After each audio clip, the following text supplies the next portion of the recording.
What's the most humbling experience you've ever had? Without a question, that would be waking up in the hospital after being married 28 years and your wife's gone. She run off with another man. I was in there for back surgery, but I didn't know she was already seeing someone else. It was a shock. It was something I wasn't aware of. I even had an imagination that would happen after being married 28 years.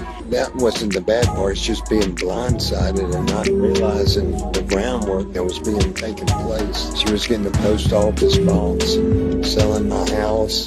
I went from having a house on the golf course, a house at the beach at Gulf Shores, to no house at all. And basically the Alabama lawyer put me on the street without just anything that I worked all my life for, and now I'm 68. You know, I wish I'd made better plans. Reminds me of somebody told me one time, save money so money can save you. I didn't make any preparations at all for that. If anybody's watching this, they can learn from my mistake. I hope they do.